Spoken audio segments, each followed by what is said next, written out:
Graeme Cooper is an acknowledged expert on the Waterloo campaign, and as a fellow of the International Napoleonic Society and former soldier, he was a natural choice for participation in the Waterloo collection.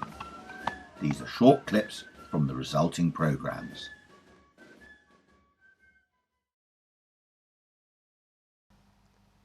Napoleon and the French, a completely different perspective on this whole intent, which was to get to Brussels and to save his empire. The problem he had was time. The pending threat of the Austrian and the Russian armies were only days away. The one advantage Napoleon had was he had this day's march on Wellington. His armies were concentrated south of the Sambre in 3 columns, ready to go. With Napoleon intending to launch a preemptive attack against an enemy whose combined numbers were superior to his, I asked Graeme about the strategy and tactics that the Emperor would employ in the opening phase of the campaign. Napoleon's experience had taught him that the tactic of the day was often the choice of what we call the central position. Attack with the might of your force one part of the enemy, divide him and then dissolve the other. And this was the classic case here in the 4 days of the Waterloo campaign. The 115,000 casualties that resulted of this were because of the actual planning and execution of this central position. If he could get between Wellington and Blucher, defeat Blucher first, he could then turn the might of his army on Wellington and grab Brussels.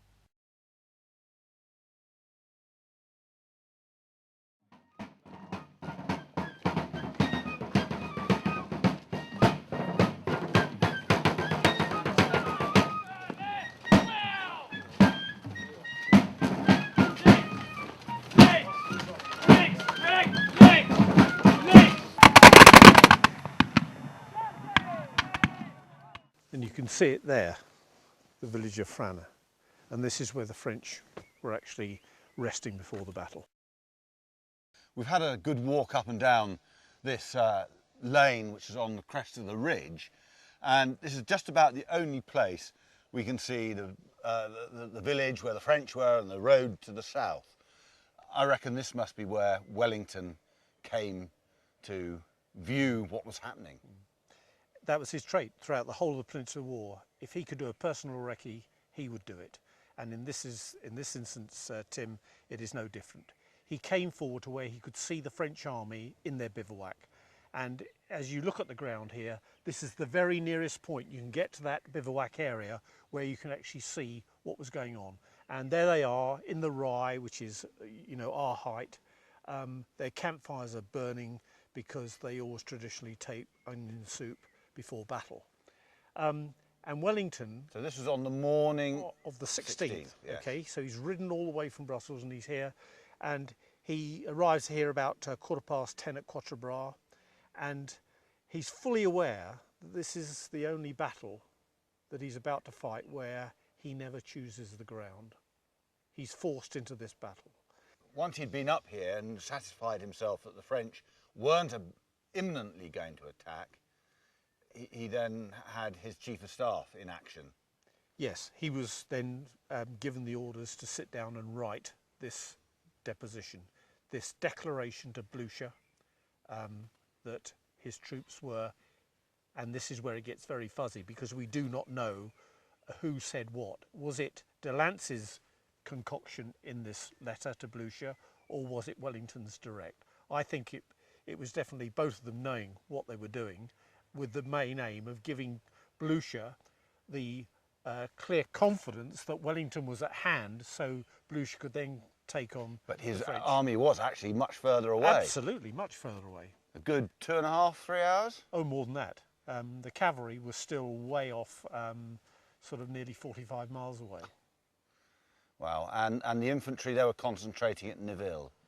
Nivelles, yes, which is about 5 kilometres to the east. So what that's about the 2.5 hour mark.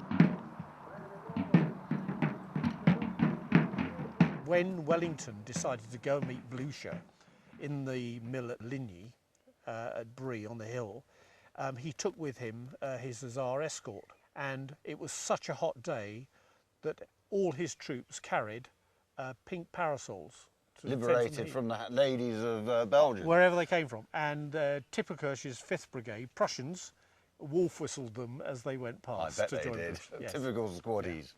But no, that was the fact that Wellington identified the time. He made the decision to go and link up with Blucher and met him half an hour after Blucher had read the notes of where his army was.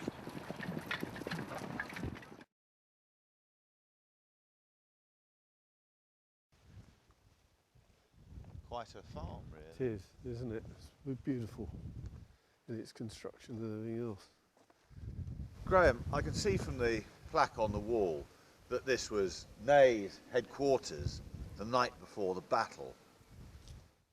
Yes, Ney arrived here with his entourage in the pouring rain around midnight on the 17th, having undergone that journey up the main Charleroi-Brussels chasse, and his headquarters were set up here. The family moved out, as was the case in most instances when a senior part of the army came to the area.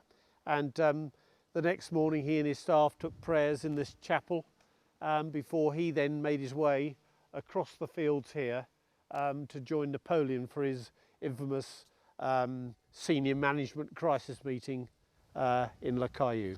Okay, well, let's go on off to Le Caillou. Okay. Next stop.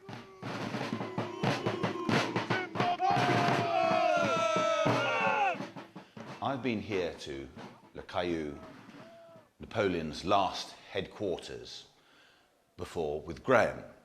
And despite having read dozens, must be literally dozens of books on Waterloo and the campaign, what Graham told me about events here over breakfast on the morning of the 18th of June 1815 told me more about the events of the day than anything I had read previously. Graham. This very location was the scene of Napoleon's breakfast on that fateful Sunday. But what it actually turned out to be was, in the end, a crisis management meeting that was completely ignored by the boss. And it all goes back to the fact that at Waterloo, during the whole campaign, Napoleon fights this 4 days with only a second 11 cricket team. All his right people are not here, and those that he has got here are in the wrong jobs. The great missing personality is the great Berthier. And Berthier could understand Napoleon's mumblings and convert it into concise, clear orders.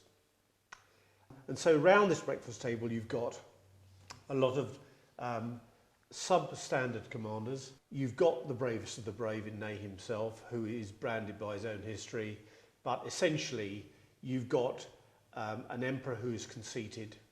He actually believes he's going to be in Brussels by midnight, and this is going to be a picnic.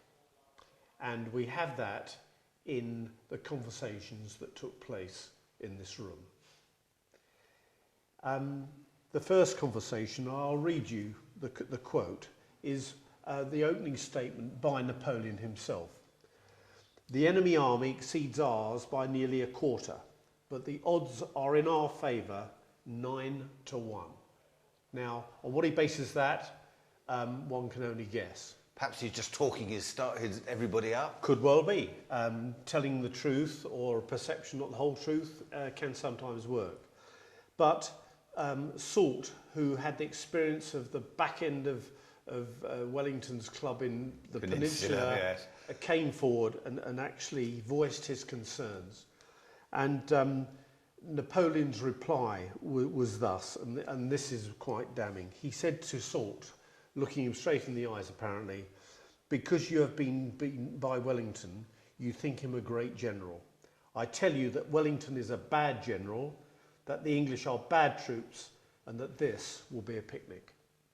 That is quite And then incredible. it's subsequently supported by General Ray, who wasn't a brilliant leader, a very cautious one, but Ray then backs up Soult by telling Napoleon more or less exactly the same.